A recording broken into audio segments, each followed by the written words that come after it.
Te látod a zenét? És milyen íze van a nevednek? Van színe a betűknek a fejedben? Ha igen, azonnal állj le a hallucinogénekkel. Vagy csak simán olvasd el a színekről szóló cikket az essenciamedia.hu oldalon.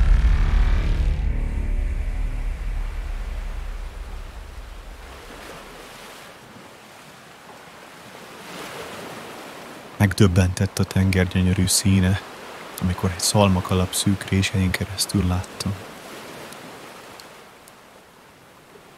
Indigó, egy kis azúrkék színnel.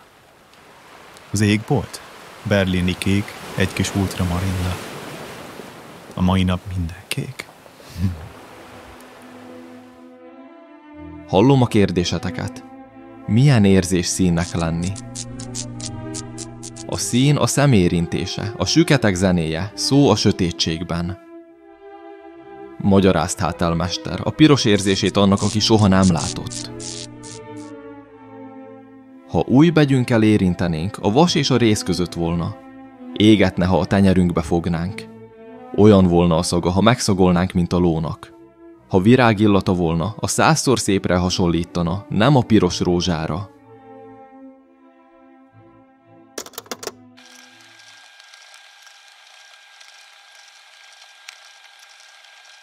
A londoni National Gallery-ben tett látogatása során Taggart mindössze egy olyan ibolyaszínt tartalmazó festményt talált, amely még az impresszionista korszak előtt készült, 1863 előtt. Valóban furcsa körülmény, hogy a múlt nagy művészei egészen egyszerűen figyelmen kívül hagyták az ibolyaszínt, egészen addig, amíg a francia impresszionisták el nem kezdték használni. De vajon miért? Egy betűt, amit Dimitri lilának, vagy talán májva színűnek lát, én rózsaszínnek látom. Még a feleségem kéknek. Ez a betű az M. Így az ő esetében a rózsaszín és a kék kombinációja Orban a Villa lesz. Mintha a gének akvarellel festenék meg a világot.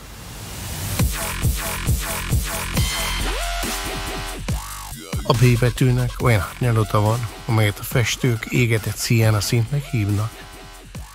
Az M pedig egy összehajtogatott rózsaszín flanering. És már tökéletesen beazonosítottam a V betű színét, a Merc és porféle színszótárban. Rózsakvarc.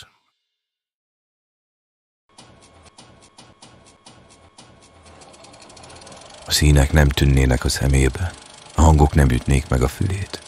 A testek, melyeket megérint, nem érintkeznének az övével, nem is tudná, hogy van teste.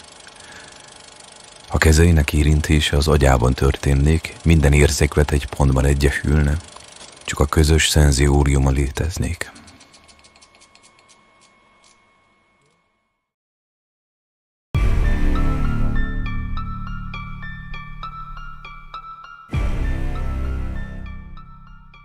Különös érzetek sokasága kerített hatalmában. Láttam, tapintottam, hallottam és szavoltam egyidejűleg. És hosszú idő telt el, amíg megtanultam különbséget tenni érzékszerveim működése közt.